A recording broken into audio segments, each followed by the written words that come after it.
Saudara, sidang dengan 3 panel kembali digelar di Mahkamah Konstitusi mengadili gugatan hasil pemilihan legislatif 2024.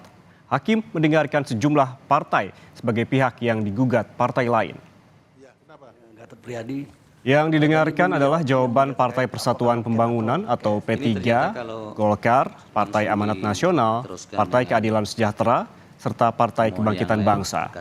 Sejumlah partai menggugat hasil Komisi Pemilihan Umum atau KPU dalam pemilihan legislatif 2024. Mereka mengklaim ada kekurangan suara pada hasil pileg yang merugikan jumlah kursi di DPR. Pokok-pokok saja, Pak. Assalamualaikum warahmatullahi wabarakatuh. Waalaikumsalam.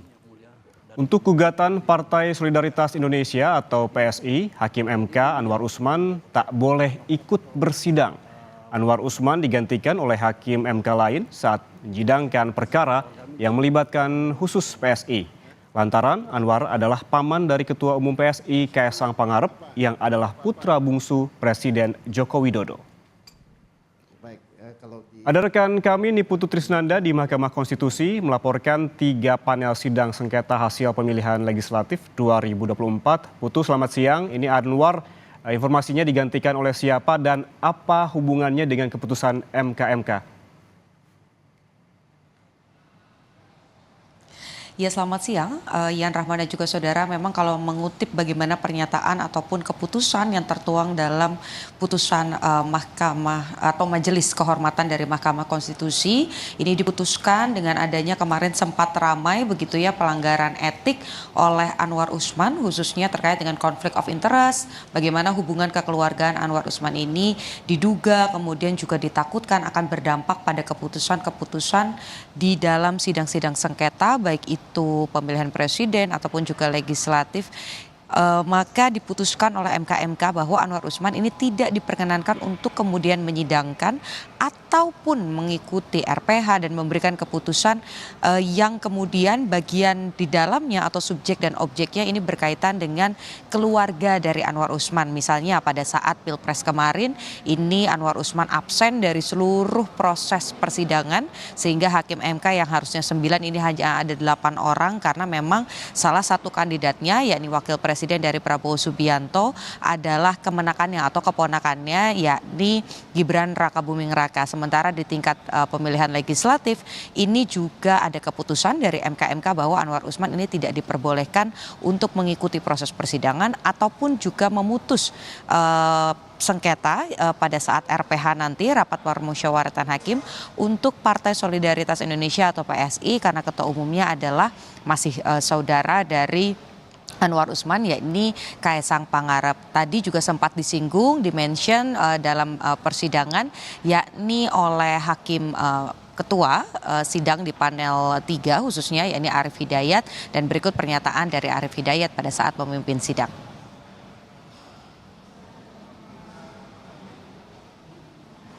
Pada sesi pagi ini ada 8 perkara 04, 27, 279, 91, 106, 163, 68, dan 12. Pada sesi yang pertama dan perkara pertama, hakim panelnya terdiri dari Prof. Guntur, Prof. Eni, dan saya sendiri. Begitu selesai penyampaian jawaban termohon, keterangan pihak terkait, dan Bawaslu, maka break dulu 5 menit, berganti hakim, karena Prof. Guntur menuju ke panel 1 ya. Panel 1, kemudian digantikan Yang Mulia Prof. Anwar ya. Karena tadi untuk memenuhi kuota panel ini harus ada 3 hakim yang kemudian menjalankan proses sidang, sehingga posisi Anwar Usman ini tadi sempat digantikan terlebih dahulu oleh Guntur Hamzah yang seharusnya kalau melihat bagaimana pembagian hakim, Guntur Hamzah ini menjadi hakim anggota di panel 1, dan itu juga akhirnya berdampak pada panel 1 yang harus menunda mulainya persidangan yang seharusnya serentak dimulai pada pukul 8 pagi, ini baru dimulai pada pukul 8 lebih 30 menit waktu Indonesia bagian Barat. Tadi persidangan terkait dengan PSI ini sebetulnya bukan pemohonnya tetapi merupakan pihak terkait. Meskipun demikian bukan pemohon tapi karena masih ada dalam proses persidangan sebagai pihak terkait sehingga tadi mekanisme ini digunakan bagaimana kemudian Anwar Usman digantikan oleh Guntur Hamzah, proses persidangan berlanjut dan ketika perkara ini berganti baru nanti sidang di break begitu ya kalau lihat bagaimana proses jalannya persidangan tadi. Kemudian Anwar Usman kembali masuk ketika perkara berganti dan Guntur Hamzah kembali ke panel 1 untuk memulai proses persidangan. Yan Rahman. Anwar Usman digantikan oleh Guntur Hamzah mengingat pada persidangan ini melibatkan PSI. Lalu yang menjadi pertanyaan lainnya dalam persidangan ini Putu, bagaimana dengan nasib P3 setelah mencabut sebagian isi gugatannya di MK? Ya tadi saya juga sempat mengonfirmasi begitu ya secara langsung kepada sekjen dari P3 Ahmad Baidowi begitu terkait dengan gugatan apa saja sebetulnya yang ditarik dan apa pertimbangan-pertimbangannya. Total ada 3 gugatan yang sudah dicabut dari sengketa pileg di Mahkamah Konstitusi oleh P3, yakni yang pertama adalah terkait dugaan perpindahan suara untuk PAN kemudian juga untuk Gerindra di mana totalnya ini mencapai kurang lebih 3.000 suara. Tetapi untuk 2 gugatan tersebut memang setelah ditelusuri dari alat bukti kemudian juga bukti-bukti pada saat proses rekapitulasi ternyata P3 sebagai pemohon ini tidak bisa kemudian mengumpulkan gugatan sehingga 2 gugatan untuk PAN dan juga Gerindra ini dicabut oleh P3. Sementara yang satu lagi ini merupakan gugatan di tingkat provinsi dan juga kota, yakni yang ada di Provinsi Jambi ini juga ditarik gugatannya karena menurut pertimbangan partai sengketa yang terjadi ini merupakan sengketa internal jadi sebetulnya bisa diselesaikan secara internal.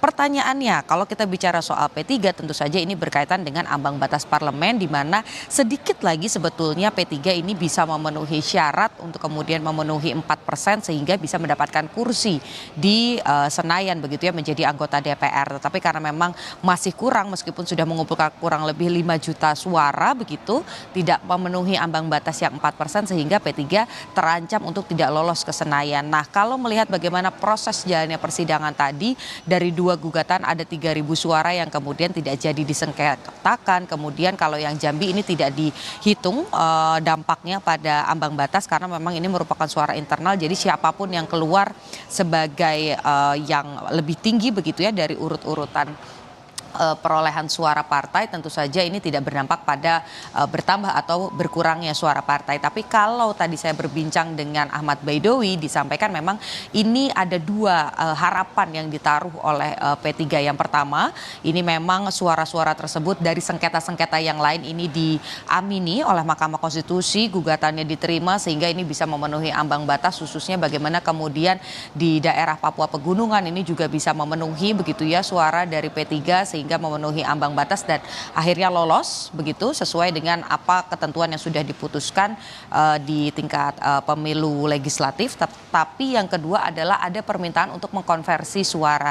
Jadi karena memang sudah mendapatkan suara kurang lebih 5 juta, tepatnya ini tadi saya catat P3 mendapatkan 5.878.777 suara, kurangnya sekitar 193.088 suara.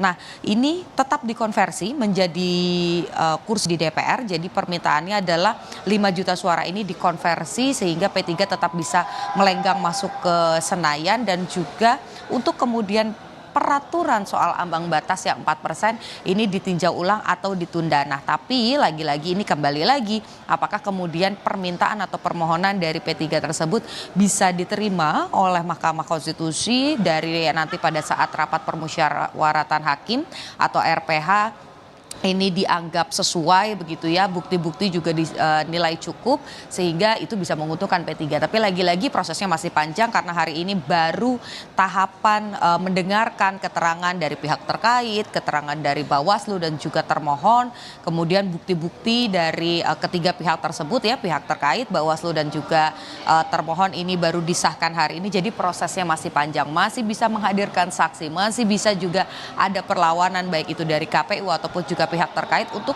sama-sama mempertahankan suaranya. Mana yang lebih meyakinkan hakim, P3 atau justru pihak terkait dan juga KPU. Kita nantikan prosesnya, paling lambat nanti di bulan Juni akan diputuskan siapa yang sah, mana yang tidak sah atau tidak memenuhi syarat-syarat dan juga bukti-bukti. Kita nantikan bagaimana perjalanannya sampai Juni nanti. Yan Rahman.